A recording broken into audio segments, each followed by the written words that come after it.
Bonjour mes chers élèves, dans une nouvelle séance de mathématiques dans laquelle on va terminer ce qu'on a fait dans la séance précédente,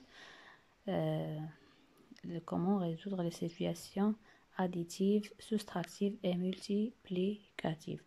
Très bien, comme tout d'abord, nous commençons par un peu de calcul mental. Vous prenez les ardoises et on va commencer.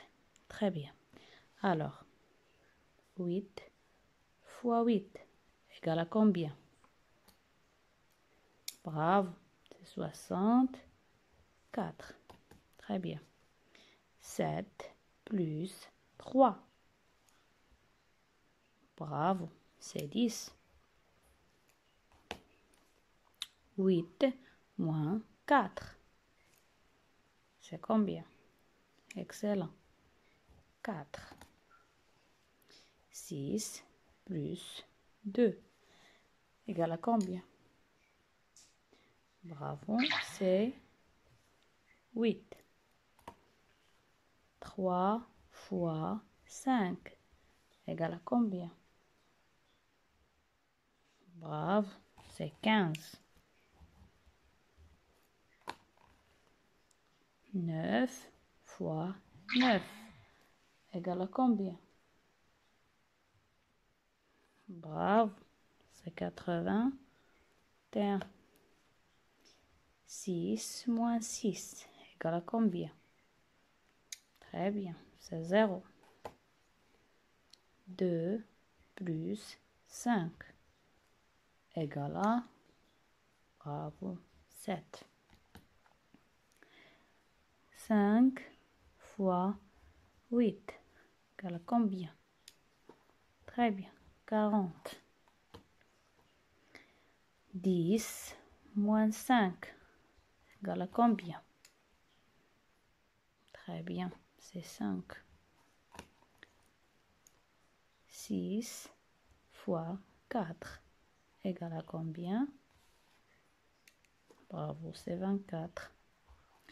Et finalement, 5 moins 2 égale à combien? Très bien, c'est 3.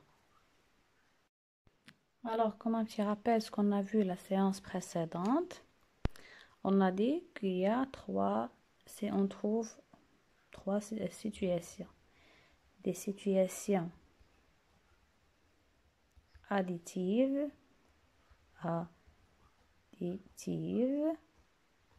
où il y a l'addition, des situations soustractives,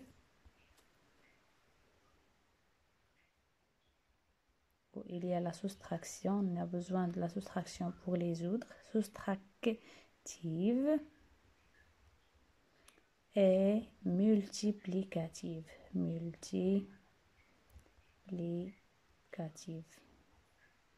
dans lesquelles pour les résoudre, on utilise la multiplication. Très bien, dans l'addition, la soustraction, la multiplication. Très bien, on a l'addition, c'est la somme. S'il y a plus d'objets, c'est-à-dire j'ai 4 bonbons et Kautar a 5 bonbons de plus. Alors, combien a Kautar des bonbons? Alors, Kautar a 5 plus 4 égale 9 bonbons. Si je veux calculer le tout, alors j'ai acheté du pain, du lait et du fromage. Du pain avec 5 dirhams, du lait avec 7 dirhams et du fromage avec 1 dirham. Alors, combien j'ai payé en tout? Alors, je vais calculer le prix. Je vais faire plus le prix du pain, plus le prix de lait, plus le prix du fromage. Très bien. Si on a gagné et si on a ajouté, alors j'utilise l'addition. Très bien. La soustraction. Pour la soustraction, j'utilise la soustraction pour calculer le reste ou bien calculer la différence. S'il y a moins d'objets, si on a enlevé, si on a perdu et si on a retiré. Alors, retirer, c'est la même chose que enlever, d'accord?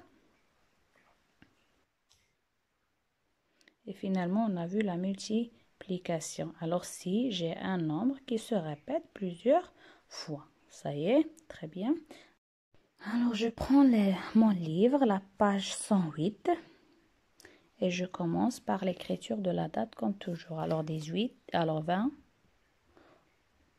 Aujourd'hui, c'est 20. Le mois 5 mai 2020. Très bien, alors je commence mes exercices. Alors, Ahmed et Khadija ont ensemble 56 images. Alors, Ahmed et Khadija ont ensemble, alors le tout c'est 56. Khadija en a 24. Alors, on va retirer les images de Khadija. Alors, combien Ahmed a-t-il des images? Alors, qu'est-ce que je fais? Je fais Ahmed A et je fais deux points. Alors, qu'est-ce que je vais faire? Alors, le tout, c'est 56 et on a retiré 24. Alors, quelle opération on va utiliser? Très bien. L'exercice 2, non, on ne va pas le faire. D'accord? Non, on ne va pas le faire. Très bien. L'exercice 3. La bibliothécaire a vendu 495 cahiers le lundi. Elle en a vendu 98 de moins. Ça veut dire le mardi, ils ont vendu. Alors la bibliothécaire a vendu 98 moins que lundi. D'accord? Alors, le mardi, on a vendu moins que lundi. Très bien. Combien de cahiers a-t-il vendu le mardi? Très bien. Alors, le lundi, j'ai ça. Mais le mardi, j'ai vendu moins que ça. Combien? À 98. Alors, quelle opération je vais utiliser? Alors, moins d'objets que. Alors, je vais utiliser quoi? B. Combien? Alors, ce que je vais trouver, alors la première, alors je fais A et je répondre à la première. Alors, le mardi, la bibliothécaire a vendu 495, 98 égal. Alors, on va utiliser quelle opération? Et je vais trouver le nombre des cahiers vendus le mardi. Très bien. Et je viens ici, je fais B et je vais répondre à la question B. Combien de cahiers a-t-il vendu pendant les 2 jours? Alors, on a trouvé le lundi. Alors, le lundi est déjà donné ici. Et on va trouver le mardi ici. Alors, lundi et mardi. Alors, je vais calculer le tout. Alors, je vais utiliser quoi? Quelle opération? Ça y est. L'exercice 4. Dans l'exercice 4, dans son album, Khadija a collé 64 images. C'est un album de 80 images. Combien doit-elle encore en coller pour compléter son album? Alors, le tout, c'est 80. Le tout des images qu'on peut les coller dans cet album. Le tout, c'est 80. Et on a collé 64. Le reste, c'est combien? Alors, je vais utiliser quelle opération pour calculer ou bien savoir le reste. D'accord? Je passe à la page suivante. Je passe à la page suivante 109. Très bien. L'exercice 5.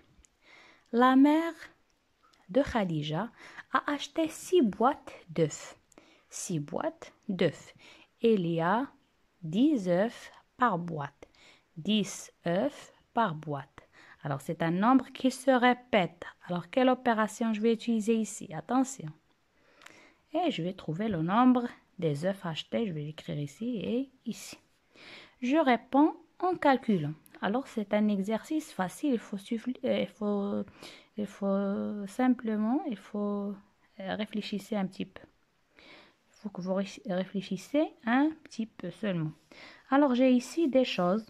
Une voiture, un téléphone, parapluie, un livre, un ballon et une montre. D'accord? Alors, la question A, quelle est la différence de prix entre la voiture et la montre? Alors, je vais savoir quoi? La différence. Alors, pour calculer la différence, je vais utiliser quoi? Quelle opération? Alors, c'est pas plus et ce n'est pas fois, la multiplication. Alors, c'est quoi? Alors, Sarah a acheté le portable et le livre. Alors, acheter le portable et le livre, Sarah. A acheté le portable et le livre. Alors, c'est quoi? C'est quoi? Le portable et le livre. Alors, je vais calculer la somme. La somme en quoi? D'accord? Zineb a acheté la voiture, le ballon et le parapluie. Zainab a acheté la voiture, le ballon et le parapluie. Alors, elle a dépensé en tout. Combien elle a dépensé en tout? D'accord? Alors, j'espère que vous avez bien compris et on se verra à la prochaine séance, Inch'Allah. Au revoir.